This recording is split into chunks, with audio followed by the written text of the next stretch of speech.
اعوذ باللہ من الشیطان اللعین الرجیم بسم اللہ الرحمن الرحیم۔ ناظرین کرام السلام علیکم ورحمۃ اللہ وبرکاتہ۔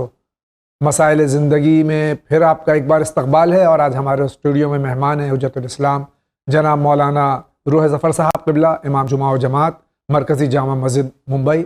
ہم ان کا استقبال کرتے ہیں۔ آغا السلام علیکم ورحمۃ اللہ۔ علیکم السلام ورحمۃ اللہ۔ انشاءاللہ مزاج بخیر آغا؟ شکر خدا کا الحمدللہ۔ اگر آپ کی اجازت ہو آغا تو شروع کریں پروگرام، بسم اللہ۔ اور دیکھتے ہیں جو ہمارے WhatsApp, text messages, audio messages, telephone, email کے ذریعے سوالات آتے ہیں۔ مسلسل سوالات ہمارے ناظرین کرام بھیجتے ہیں اور جوابات سے ہم سب مستفیض ہوتے ہیں۔ تو اگر آپ کی اجازت ہو تو ہم شروع کرتے ہیں انشاءاللہ، اور دیکھتے ہیں سب سے پہلا سوال کس شہر سے۔ میرا کوشچن یہ ہے کہ میں ایک سرکاری ملازم ہوں اور پورے 1 سال کی تنخواہ لیتا ہوں، لیکن ڈیوٹی میں صرف 3 یا 4 مہینے دیتا ہوں، اور مجھے لوگ اصرار کر رہے ہیں کہ آپ جماعت پڑھائیے۔ تو کیا میں جماعت پڑھا سکتا ہوں، اور کیا میرا عدل صحیح ہے؟ مہربانی کر کے جواب دیجیے۔ السلام علیکم ورحمۃ اللہ۔ نماز کی امامت کے لیے شرائط کیا ہیں؟ نماز کی امامت کے لیے، امام جماعت ہونے کے لیے جو شرائط ہیں کہ بالغ ہو، عاقل ہو، عادل ہو، امامی ہو، اس میں عادل ہونے کی شرط جو ہمارے یہاں سب سے زیادہ اہم ہے، اور وہ یہی ہے کہ انسان تقوی رکھتا ہو۔ تقوی کا مطلب اس جگہ پر جو کیا گیا ہے وہ یہ ہے کہ حلال اور حرام کی پابندی کرتا ہو۔ جی۔ اب جو یہ سوال ہے کہ اب میری عدالت ہے کہ نہیں، میں 1 سال کی تنخواہ لے کے 4 مہینے کام، دیکھیے ہمارے ملک ہندوستان میں جو قانون ہے وہ سرکاری قانون اگر ہے جی، تو پوری دنیا میں جتنی بھی حکومتیں ہیں ان کے قانون کی خلاف ورزی کرنا آیت اللہ العظمیٰ حضرت آغا سیستانی کے فتوے کے مطابق حرام ہے۔ لہذا اگر ہم اس طریقے کا کام کر رہے ہیں تو اس سے یہ ایک حرام کام ہے، اور حرام کام کرنے والا امام جماعت نہیں بن سکتا۔ لہذا عالم ہونا، متقی ہونا، عادل ہونا، یہ سارے شرائط ہیں، بالغ ہونا، عاقل ہونا۔ ہر انسان مذہب اہل بیت میں ہر انسان امام جماعت کے فرائض انجام نہیں دے سکتا۔ بہت بہت شکریہ، آگے بڑھتے ہیں۔ سوال ہے کہ یہ جو عورتوں کی زردی یا سفیدی آتی ہے، کیا اس کے لیے غسل استحاضہ کرنا چاہیے؟ کیا یہ نجس ہوتی ہے؟ اگر نہیں ہے، کئی کہتے ہیں کہ اس میں اگر سرخی ہو تو نجس ہوتی ہے، کئی کہتے ہیں نہیں ہوتی ہے تو نجس نہیں ہوتی ہے۔ میں اس کے لیے بہت پریشان ہوں، مہربانی کے لیے خدا کے لیے میرے اس سوال کا جواب ضرور دیجیے، اور میرا یہ سوال چینل میں ضرور شامل کیجیے، کیونکہ میں بہت ہی پریشان ہوں، مجھے دماغ میں اس کے لیے بہت دقت ہوتی ہے۔ خدا کے لیے، اور خدا آپ کے چینل کو ترقی دے اور بلندی عطا فرمائے۔ یہ استحاضہ کا مسئلہ، استحاضہ کا مسئلہ یہ ہے کہ 3 طرح کا استحاضہ ہوتا ہے۔ ایک قلیلہ ہوتا ہے، ایک متوسطہ ہوتا ہے، ایک کثیرہ ہوتا ہے۔ قلیلہ یعنی کم، جی، کہ خواتین بہتر جانتی ہیں کہ وہ کاٹن یا روئی جو لگائی جاتی ہے، اگر صرف اس پر رنگ دکھے، جی، سرخی زردی جو خون کا رنگ ہے اگر صرف اس پر دکھ رہا ہے تو یہ قلیلہ ہے۔ جی، اور اگر خون روئی کے اندر تھوڑا بہت چلا جائے جی، تو یہ متوسطہ ہے۔ اور اگر روئی تر ہو جائے، جی، روئی پوری بھیگ جائے، اسے باہر آ جائے تو یہ کثیرہ ہے۔ جی، تینوں کا حکم بیان کیا گیا ہے۔ اگر قلیلہ ہے تو اس کے لیے ہر نماز کے لیے 1 وضو کرنا ہے۔ جی، صبح کے لیے 1 وضو، ظہر کے لیے 1 وضو، عصر کے لیے 1 وضو، مغرب کے لیے 1 وضو، عشاء کے لیے 1 وضو۔ ہاں، ظہر اور عصر اگر ساتھ میں پڑھا جا رہا ہے، اور ظہر کی نماز پڑھنے کے بعد عصر کی پڑھنے سے پہلے بیچ میں اگر قلیلہ میں خون نہیں آیا، دھبا نہیں دکھا اس پر، تو 1 ہی وضو سے نماز پڑھی جا سکتی۔ بہرحال 3 وضو تو کرنا ہے قلیلہ میں، اور غسل کی ضرورت نہیں ہے۔ اسی طریقے سے متوسطہ میں 1 غسل صبح میں کر لے کافی ہے، اسی سے نماز پڑھی جا سکتی ہے۔ اور اگر ظہر سے پہلے غسل کر لیا تو وہ مغربین، ظہرین سب کے لیے کافی ہے۔ اگر غسل باقی رہا تو جی، غسل کر لیا تو وہ غسل کافی ہے۔ جی، اور جو کثیرہ ہے اس میں غسل ہر نماز کے لیے کرنا ہے، اور اس کے ساتھ ساتھ اس جگہ کو دھونا بھی ہے، اور جو کاٹن کپڑا جو ہے اس کو بدلنا بھی ہے۔ لہذا کثیرہ میں غسل ہے، قلیلہ میں ایک غسل ہے، اور متوسطہ میں اور قلیلہ میں صرف وضو ہے۔ بہت بہت شکریہ، آگے بڑھتے ہیں۔ میرا نام عبد جبار ہے، میں مہاراشٹر احمد نگر سے بات کر رہا ہوں۔ تو میرا سوال یہ ہے کہ رسول پاک صلی اللہ علیہ وسلم نے دائی حلیمہ کا دودھ پیا تھا یا نہیں؟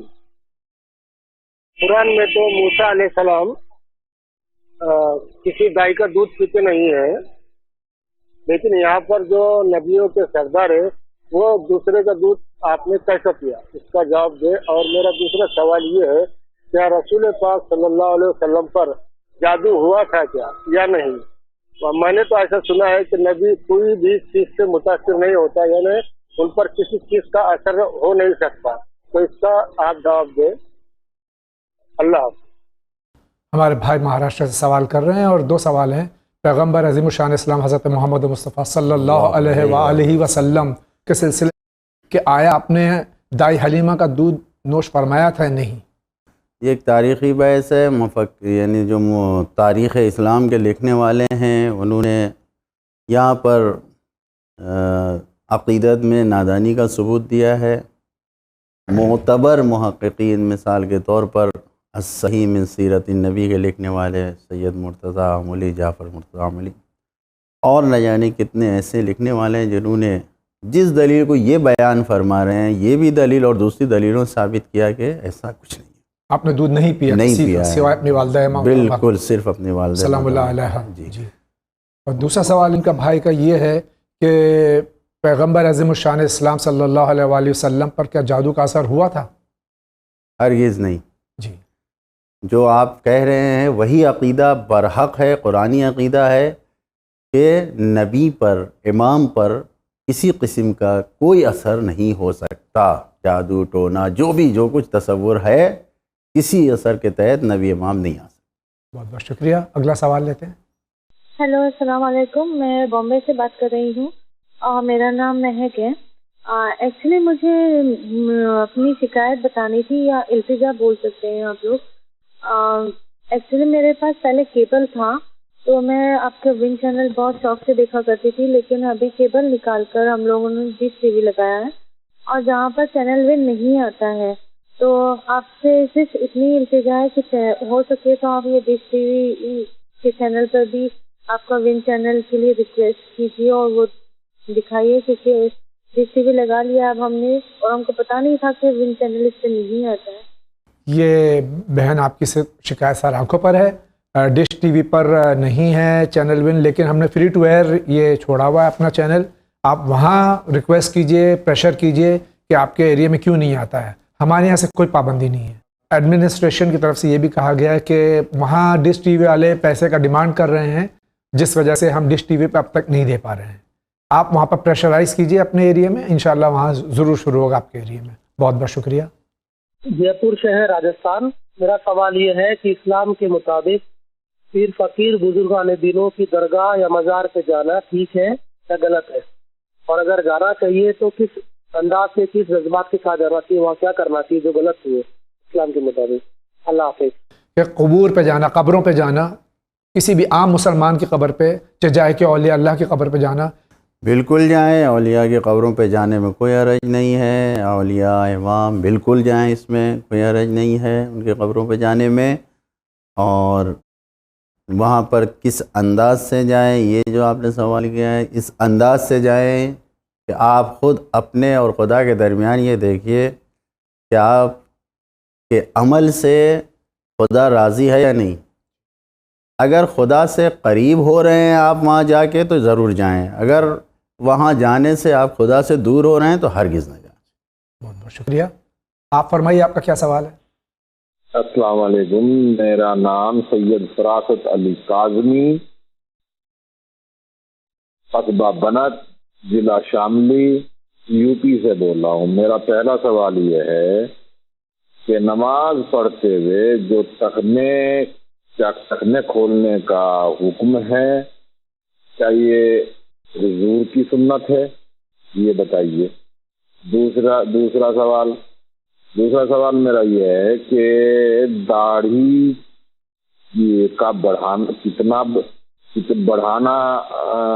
کتنا کہاں تک، اور اس کی کچھ لمبائی یا پیمائش ہے کچھ، اتنی ہونی چاہیے اتنی نہیں، یا کچھ اس کے بارے میں مجھے بتائیے کہ جی. السلام علیکم.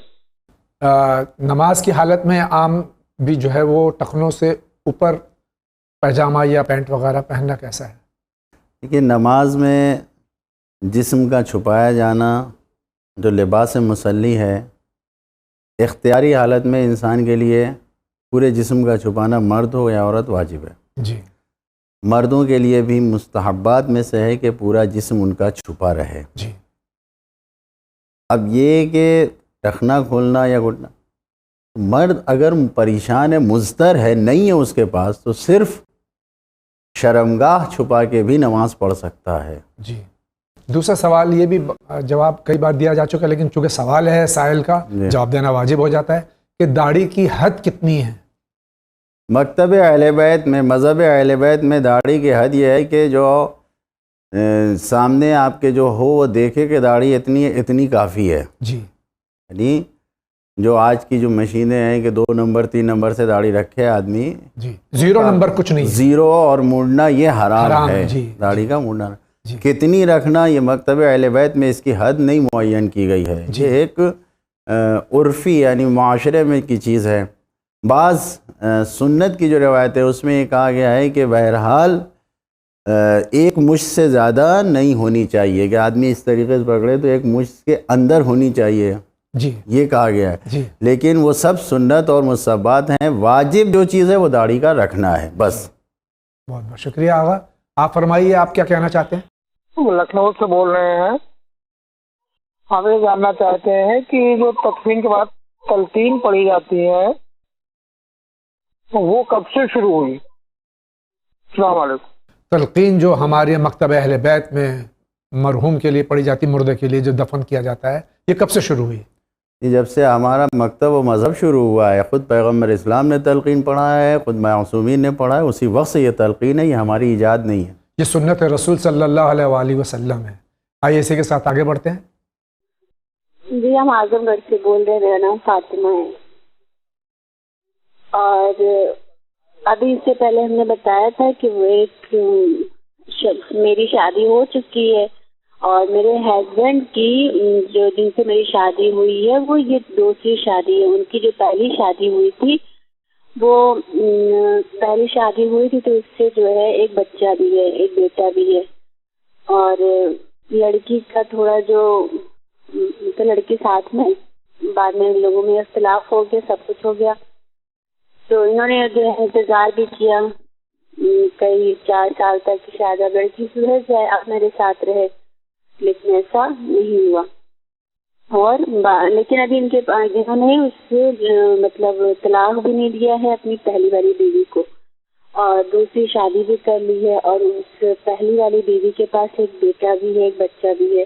تو اس کے لیے کیا مسئلہ ہے؟ اس کے خرچ اور سب کچھ، اور طلاق بھی نہیں دیا ہے، دوسری شادی بھی کر لیا ہے، تو اس کے لیے کیا مسئلہ ہے؟ یہ دوسری زوجہ ہے اپنے شوہر کی، پہلی بیوی کو طلاق نہیں دی، ان کے شوہر نے، ایک بچہ بھی ہے لیکن ان کے ساتھ میں نہیں رہتے، اختلاف ہے. نان و نفقہ اور بچے کا خرچ کیا اس پر واجب ہے شوہر پہ؟ بالکل واجب ہے. بچے کا پورا خرچ اسی باپ پر واجب ہے اور دونوں بیویوں کا خرچ بھی واجب ہے. اگر غلطی شوہر کی ہے اور شوہر کی غلطی کی وجہ سے شوہر نے اگر پہلی بیوی کو الگ کیا ہے تو دونوں بیویوں کا خرچ واجب ہے، بچے کا خرچ بھی واجب ہے. اور اگر غلطی دونوں کی ہے اور یا بیوی کی غلطی زیادہ ہے جی. اور وہ شوہر کی اطاعت نہ کرتے ہوئے اپنے شوہر کو چھوڑ کے چلی گئی جو ان کی پہلی بیوی ہے، جی. تو کیونکہ وہ خود چلی گئی ہے اس لیے خرچ بیوی کا واجب نہیں ہے، لیکن بچے کا خرچ دینا بہرحال ان کے اوپر واجب ہے. بہت بہت شکریہ. آگے بڑھتے ہیں. بہت بہت شکریہ آپ لوگوں کا. میں حسین بیرامی بات کر رہا ہوں حیدرآباد سے. جو آپ جان علی کاظمی صاحب قبلہ کے جو آپ نے مدرسے شروع کری ہیں، بہت بہت شکریہ آپ کا. اللہ آپ کو اس کا اجر دے آپ لوگوں کو. اور ہم قیامت تک قائم رہے آپ کا چینل یہ. اللہ حافظ. بہت بہت شکریہ. بہت بہت شکریہ آپ کا. اسی طرح سے آپ سراہتے رہیے اور چینل ون کو ملاحظہ فرماتے رہیے. اسی کے ساتھ آگے بڑھتے ہیں.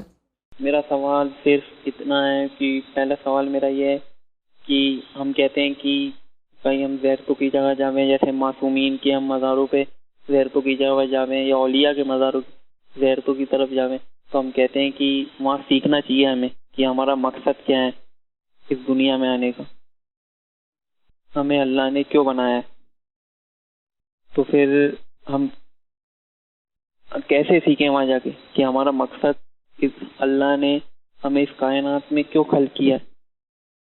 اور کئی نوجوانوں کے بھی ذہن میں ایک خیال آتا ہے کہ یہ کہ اللہ نے انسان کو اس کائنات میں کیوں خلق کیا، کہ یہ سمجھتے ہیں، اور میرے بھی آتا ہے کہ کیوں خلق کیا، کہ یہ سمجھتے ہیں کہ بس یوں ہی خلق کر دیا، نعوذ باللہ. تو خلق کیا کیا، مقصد کیا ہے، صاف مقصد کیا ہے. ایک ہی سوال ہے یہ کہ خلقت کا جو مقصد کیا ہے، اللہ تبارک تعالیٰ نے ہمیں خلق کیوں کیا ہے. خود قرآن مجید کی آیت ہے وَمَا خَلَقْتُ الْجِنَّ وَالْإِنسَ إِلَّا لِيَعْبُدُونَ. اللہ نے اپنی عبادت کے لیے پیدا کیا ہے. معصومین علیہ السلام کی روایت میں اس یعبدون کو یعرفون کہا گیا ہے کہ یعنی یعبدون یعنی خدا کی عبادت کے لیے، یعنی اس کو پہچاننے کے لیے، اللہ کی معرفت حاصل کریں، اس کو پہچانیں اور پہچاننے کے ساتھ ساتھ اس کی عبادت کریں. یہی مقصد خلقت ہے انسان کے لیے. جی بے شک. خداوند عالم کو ہماری زندگی سے کچھ لینا دینا نہیں ہے. وہ تو صرف یہ دیکھنا چاہتا ہے کہ ہم نے اپنے اس بندے کو پیدا کیا ہے تو اس بندے کے اندر کتنی ہماری یاد ہے، کتنی ہماری اطاعت کا جذبہ ہے، جی. اور کتنا یہ ہم سے قریب ہونا چاہتا ہے، جی. یا یہ کہ جو خدا کی دوسری نعمتیں ہیں اس میں الجھ کر رہنا چاہتا ہے. جی. مقصد خلقت اتنا ہی ہے. اور اگر ہم کہیں بھی جائیں دنیا میں، اپنے گھر میں رہیں یا بڑے سے بڑے روضوں پہ، مقدس جگہوں پہ جاؤ، اولیاء کے، صرف یہی خیال رہنا چاہیے کہ وہ کیسے مقدس بنے، وہ کیسے ولی خدا بنے. ان چیزوں پہ غور کرے، خود بخود انسان سیکھے گا کہ خدا کی قربت حاصل ہوتی ہے نہیں ہوتی ہے. ایسی جگہوں پہ انسان عقیدت کے ساتھ جائے تو جو معصومین علیہ السلام کے روزے ہیں، واقعاً انسان اگر اس خلوص نیت کے ساتھ جا رہا ہے کہ ہمیں وہاں کچھ سیکھنا ہے تو بہت کچھ ملتا ہے. جی بے شک. بہت بہت شکریہ. آگے بڑھتے ہیں. ہم منجن ٹور سے بول رہے ہیں. افضل رضا، میرا سوال یہ ہے کہ مولانا قرآن و امام معصومین کی حدیث قول کے روشنی میں بتائیں کہ آج کل بہت سے لوگ درود شریف کو اس طرح سے پڑھتے ہیں، اللہم صلی علی محمد و آل محمد، جبکہ ہم پہلے سے ایسے پڑھتے آئے ہیں اللہم صلی علی محمد و آل محمد. ہمارے خیال سے بلا عذر گرامر کے بہانے کو لے کر یا کسی بھی طریقے سے محمد و آل محمد میں علیحدگی کرنا ایک بڑی بدعت ہے. اس مسئلے میں آپ صحیح توضیح کریں. ہماری زبان چونکہ عربی نہیں ہے، صلوات دونوں طرح سے پڑھی جاتی ہے، اللہم صلی علی محمد و آل محمد یا اللہم صلی علی محمد و آل محمد. دونوں میں صحیح کون سا ہے؟ ظاہر ہے کہ ہمارے یہ بزرگ ہیں اور انہوں نے پہلے ہی کہہ دیا، یہ گرامر ومامر کا بہانہ بنا کہ بدعت نہ پھیلائی جاتی، کہ ہر چیز بدعت نہیں ہوتی ہے. جی. اگر ہم جاہل رہیں یہ بہتر ہے یا ہم عالم ہو جائیں؟ جی. نہیں ہو سکتا. جی. اگر ہمارے بزرگوں کو یا ہمارے خود ہم کو نہیں معلوم تھا، ہم نے سیکھ لیا تو اس سے ہمارا علم بڑھ رہا ہے. اس کو بدعت و جہالت نہیں کہتے. اللہم صلی علی محمد و آل محمد یہی صحیح صلوات ہے. کیوں؟ اس لیے کہ آپ محمدین کہہ رہے ہیں تو اللہم صلی علی محمدین و آل محمد یہ غلط ہے، نہیں کہہ سکتے. لیکن اگر آپ لفظ محمد پہ ٹھہر رہے ہیں اللہم صلی علی محمد و آل محمد، جب ٹھہر رہے ہیں تو پھر یہ جو دو زیر تنوین آیا یہ صحیح نہیں ہے. گرامر یہی ہے، یہ کوئی جدا نہیں کیا جا رہا ہے محمد اور آل محمد کے درمیان. صحیح طریقے سے پڑھا ہے، دونوں طریقہ صحیح ہے. اگر آپ رک کے پڑھ رہے ہیں تو اللہم صلی علی محمد و آل محمد، اور اگر آپ ملا کے پڑھ رہے ہیں اللہم صلی علی محمد و آل محمد. آپ دوسرے والے محمد کو کیوں نہیں محمدین کہہ رہے ہیں؟ کیوں رک جا رہے ہیں محمد پہ؟ طریقہ جو ہے، لہٰذا جذبات میں ہم کو اس قسم کی گفتگو نہیں کرنی چاہیے کہ ہر علمی چیز کو یا جس سے ہماری معلومات بڑھی اس کو ہم بدعت کہتے ہیں. بہت بہت شکریہ آغا, آگے بڑھتے ہیں. السلام علیکم. کو اچھا نہیں لگا کسی مولانا یہ پڑھ رہے تھے تو مولا مجھ کو شاہ علی جھاڑو دیتے تھے. یہ لفظ ہم کو بالکل پسند, بہت زیادہ تکلیف دے ہوا کہ اس لیے ہم آپ کو بتا رہے ہیں کہ یہ سب چیزیں نہ پڑھی جائیں. فضول باتیں بس, سوائے سب فضیلت کی سب اور سیدھا نہ مولا مجھ کی مثالی نہ پڑھ. معصوم اور ائمہ معصومین علیہ الصلوۃ والسلام کے باپ, ان کے سلسلے میں ایسی گفتگو میں تو اپنی زبان سے بھی ادا نہیں کر سکتا.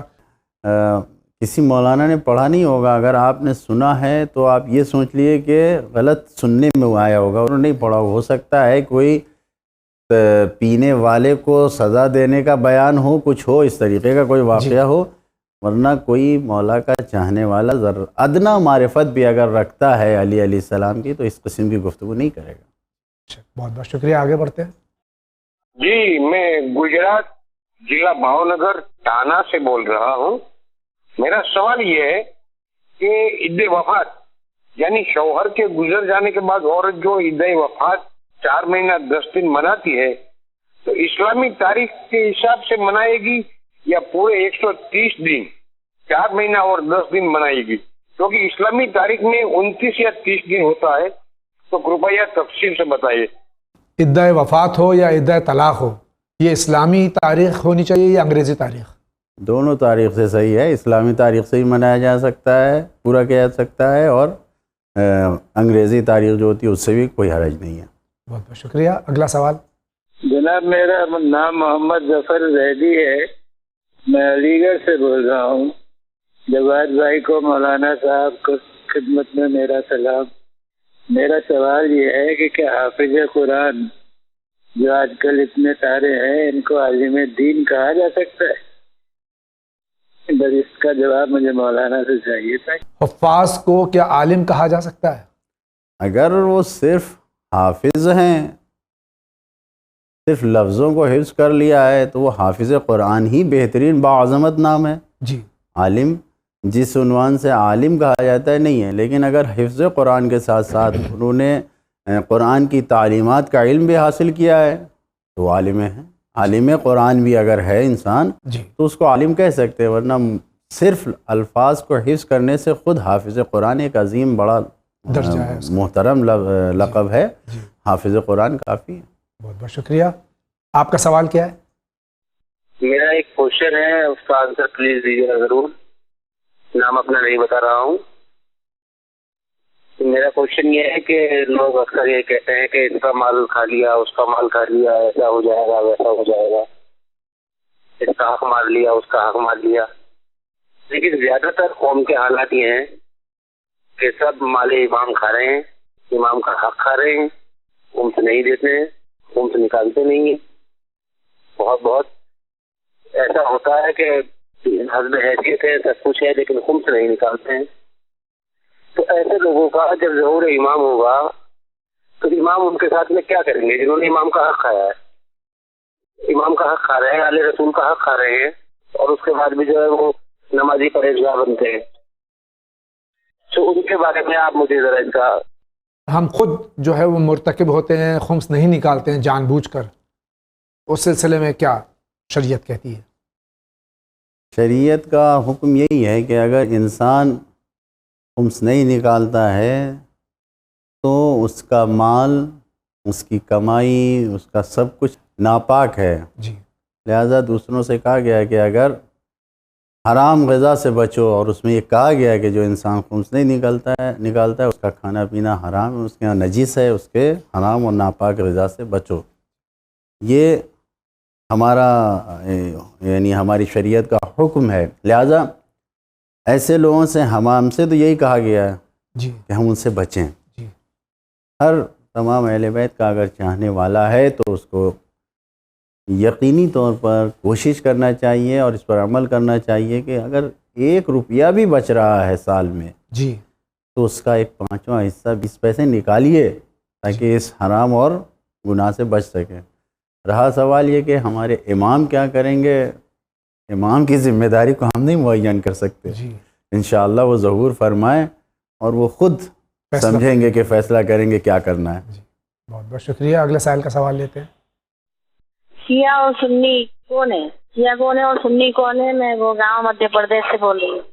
اس سے قبل کہ آغا خدمت میں یہ سوال میں پیش کروں، بارہا اس سوال کا جواب دیا جا چکا ہے. یوٹیوب پہ ہمارے پچھلے ایپیسوڈز موجود ہیں، اس پہ بھی غور کیجیے. اور آغاز سوال میں آپ کا دہرائے دیتا ہوں، شیعہ سنی میں فرق کیا ہے؟ یہ فرق اول اسلام سے چلا آیا ہے. جن لوگوں نے نبی کریم حضرت محمد مصطفیٰ صلی اللہ علیہ وآلہ وسلم کے بعد بلا فصل خلیفہ جس طریقے سے غدیر میں اعلان کیا تھا آپ صلی اللہ علیہ وآلہ وسلم نے، تو خود جو حضور نے اعلان کیا تھا اس اعلان کے مطابق حضرت علی علیہ السلام کو ان کا خلیفہ اور جانشین مانتے ہیں، وہ شیعہ کہلاتے ہیں. اور جو اس نہیں سقیفہ مانا بنی ساعدہ میں چن لیا جی جو سقیفہ بنی ساعدہ میں بیٹھ کر جنہوں نے رسول کے جانشین کو چنا، اور وہ سلسلہ جو خلافت کا سلسلہ ہے جو لوگ اس کو مانتے ہیں وہ اہل سنت کہلاتے ہیں. تو اہل تشیع اور اہل سنت کا صرف فرق یہی ہے کہ ورنہ احکام میں یعنی تقریباً 95 98 96% احکام شیعہ سنی کے ایک ہیں. یہاں تک کہ آپ دیکھ لیں ظاہر میں خدا ہر مذہب مسلمان میں ایک ہی پایا جاتا ہے. نبی کریم آخری رسول ہیں جو پوری دنیا کے لیے رسول بنا کے بھیجے گئے ہیں، اسی کے سب مانتے ہیں. قبلہ سب کا ایک ہے، ایک ہی قبلہ کی طرف سب نماز پڑھتے ہیں. حج کے اعمال سب کے مشترک کتاب ہیں، ایک ہے، قرآن مجید ایک ہے، سب کچھ مشترک ہے. جی بہت بہت شکریہ. اگلے سائل کا سوال کیا ہے؟ ابھی جو ہے میں نے سوال کیا تھا تو میرا سوال ادھورا رہ گیا تھا، اسی لیے جو ہے میں نے دوبارہ فون کیا ہے پورا سوال کرنے کے لیے. میرا جاننا مجھے یہ تھا کہ 3 جنوری منگلوار کے دن پروگرام میں سوال کیا تھا کسی بھائی نے کہ شیعہ اگر باجماعت نماز پڑھنا چاہے اور اسے اور مسجد دور ہو تو کیا کرے؟ تو قبلہ نے جواب دیا تھا کہ نماز کہیں پر بھی ہو سکتی ہے، وہ کسی بھی مسجد میں جا کر باجماعت نماز پڑھ سکتا ہے. بس فرق اتنا ہے کہ ان کے وہاں قنوت نہیں ہوتی ہے، ہمارے وہاں قنوت ہوتی ہے، تو اتنے وقت میں وہ درود شریف پڑھ لے. تو جناب میں جاننا یہ چاہتا ہوں اگر نماز کہیں بھی کسی کے پیچھے بھی ہو سکتی ہے تو یہ ساری جدوجہد کس لیے ہے؟ کیونکہ اگر ہماری نماز ان کے پیچھے ہو سکتی ہے تو پڑھانے والے پیش امام کی بھی نماز قابل قبول ہوگی. اور یہ حدیث شریف میں آیا ہے کہ جس کی نماز قبول نہیں اس کا کوئی عمل قبول نہیں، اور جس کی نماز قبول ہے اس کا سارے عمل قبول ہیں. تو میں یہی جاننا چاہتا ہوں کہ یہ جواب جو دیا تھا وہ کس بنا پر دیا گیا تھا، اور جو ہے بس یہی میرا سوال ہے اور یہی جاننا چاہتا ہوں. اور میں جو ہے اس کا اچھے سے جواب دیجیے گا، اور معافی چاہوں گا اگر میرے پھر بھی سمجھ میں نہیں آیا تو میں دوبارہ پھر آپ کو کال کروں گا. برائے مہربانی میرا یہ سوال جو ہے آپ نے پروگرام میں شامل کریں، اور میں اسی جمعے کو انشاءاللہ یہ پروگرام چھٹی کر کے جو ہے اس پروگرام کو دیکھوں گا. یہ اکثر ہمارے یہاں سوال آتا ہے کہ غیر شیعہ کے پیچھے نماز ہو سکتی جماعت کی؟ جواب یہی دیا جاتا ہے کہ ہو سکتی ہے لیکن نماز اپنی پڑھیں، یہ کہہ دیا جاتا ہے. نماز ہو سکتی ہے، کس بنیاد پر ہو سکتی ہے؟ یہ بنیاد، یہ سوال ہمارے جیسے جاہل جو ہم مکتب اہل بیت کی خدمت میں اپنے آپ کو افتخار سمجھتے ہیں، جاہل ہیں. سر پہ امامہ بھی ہے، قبا بھی ہے، لیکن اپنے کو عالم نہیں کہتے. ایک خادم ہیں ہم اس مکتب کے. ہم بھی نہیں پوچھتے آتے کہ اپنے مرجع تقلید سے کہ آپ نے یہ فتویٰ کیوں دیا ہے. اس کے ذمہ دار خود مجتہد ہے، وہ فتویٰ دے رہا ہے. ہم جس کی تقلید کرتے ہیں، آج حضرت آیت اللہ العظمیٰ آغا سیستانی، رہبر معظم آغا خامنئی، دوسرے مراجع تقلید سب نے یہ اجازت دی ہے، وہ جانے، ان کا کام جانے. لیکن پھر بھی آپ کی تسلی کے لیے بتا دیں کہ روایتوں میں ہے، ہم سے یہ کہا گیا ہے اسلام میں تفرقہ نہ ہو، اس لیے. اور جیسا کہ جاوید بھائی نے کہا کہ نماز ہو سکتی ہے، آپ اپنی نماز پڑھیے. دوسری چیز یہ کہ امام کی نماز صحیح ہے یا نہیں صحیح ہے. میں دھیمے سے آپ سے پوچھنا چاہتا ہوں، آپ میرے پیچھے نماز پڑھتے ہیں، آپ کو یقین ہے میری نماز صحیح ہے یا نہیں صحیح ہے؟ یہ فیصلہ خدا کر سکتا ہے. عالم الغیب خداوند عالم ہے، وہ جانتا ہے کہ میری نماز قبول ہے یا نہیں قبول ہے. ہم اس کے حقدار نہیں ہیں ہم کسی کے لیے کہیں کہ فلاں عالم کی نماز، فلاں مولوی کی نماز، فلاں شخص کی نماز قبول ہے، فلاں کی قبول نہیں ہے. بہت بہت شکریہ، آگے بڑھتے ہیں. میں سری نگر سے ہاشم علی ملک بول رہا ہوں. میرا سوال ہے کہ ایک طرف حدیث میں آیا ہے کہ اگر بیمار کو معلوم ہو جائے کہ بیمار پڑنے میں کتنا ثواب ہے تو وہ عمر بھر بیمار رہنا پسند کرے گا. دوسری طرف بیماری سے نجات پانے کے لیے بے شمار دعا معتبر کتابوں میں درج ہیں. تو یہ تضاد ہے، اس کا خلاصہ کیا ہے؟ مہربانی کر کے اس کا تفصیلی جواب دیجیے. وسلام. یہ دو حدیثیں جو مختلف ہیں، کیا تضاد ہے اس میں؟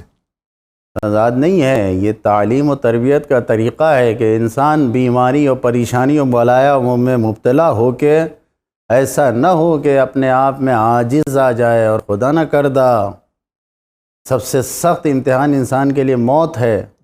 کسی عزیز کی موت ہو جائے تو اس امتحان، اس بیماری، اس بلا کے اوپر کفر بکنے لگے، راستے سے بھٹک جائے. جی ایسا نہیں ہونا چاہیے. اس بنیاد پر یہ روایتیں ہیں کہ اگر انسان کو پتہ چل جائے کہ بیماری کیا، کیسی نعمت ہے، کیا اجر و ثواب ہے، تو انسان بیمار رہنے جائے. اس کا مطلب یہ نہیں ہے کہ جو علاج کے لیے، جو شفا کے لیے جو روایتیں نہیں. یہاں پر جو یہ کہا گیا ہے وہ اس لیے کہ انسان دائرہ ایمان سے خارج نہ ہونے پائے، مصیبت و بلا میں اپنے آپ کو خدا سے دور نہ کر لے. اس لیے یہ فضائل کمال بیان گئے. اس طرف جو دوسری طرف جو علاج کے لیے بتایا گیا ہے، شفا کے لیے بتایا گیا ہے، وہ اس لیے ہے کہ انسان پھر یہی سوچ کے نہ بیٹھے کہ نہیں ہمیں علاج کی کیا ضرورت ہے. یہی نہیں، ہماری ذمہ داری دونوں ہے. اگر ادھر صبر کرنے کو کہا گیا ہے تو ادھر علاج کرنے کو بھی کہا گیا ہے. اگر صرف انسان صبر کر کے بیٹھ جائے تو بھی شفا نہیں ملے گی. اگر انسان صرف علاج کرے اور صبر نہ کرے، اپنے آپ میں بالکل پریشان ہو جائے، تو اس سے بھی سکون نہیں ملے گا. لہٰذا دونوں روایتوں میں کوئی تضاد نہیں ہے، دونوں الگ الگ طریقے سے بیان کی گئی ہے، الگ الگ فکر کو سنوارنے کے لیے. بہت بہت شکریہ. اگلا سائل کا سوال دیکھتے ہیں کیا ہے. اعوذ باللہ من الشیطان الرجیم. بسم اللہ الرحمن الرحیم. جناب، میرا نام محمد علی ہے، میں کرگل سے ہوں. میں ہوم چینل کے تمام عملے کو تہ دل مبارکباد پیش کرتا ہوں. آپ لوگوں کی مدد سے اس دنیا میں اہل بیت کا پیغام دنیا کے ہر جگہ میں پہنچ جائے، اس سے ہمیں بہت خوشی ہوتی ہے.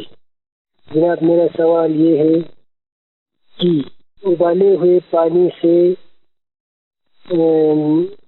وضو کرنا صحیح ہے یا نہیں ہے؟ نمبر 1. نمبر 2، میرا سوال یہ ہے جس کے ہاں قضا روزے ہو وہ کسی میت کے قضا روزے کو اجرت میں یا بغیر اجرت کے پڑھ سکتا ہے یا نہیں؟ یہ ہمارے بھائی دو سوال کر رہے ہیں. پہلا سوال ہمارے بھائی کا یہ ہے کہ بوائل کیا پانی، ابالے ہوئے پانی سے وضو ہو سکتا ہے؟ خود ٹھنڈے پانی کی تاثیر ہوتی ہے، وضو کرنا بہتر ہے اسی سے. لیکن اگر کسی بھی ٹھنڈ جائے، ظاہر ہے کہ لگتا ہے یہ ایسی جگہ سے ہیں، شاید کربل بتایا کہ وہاں پر سردی زیادہ ہے، تو دھوپ سے جو پانی ابالا جاتا ہے وہ گرم ہو جاتا ہے، اس سے منع ہے.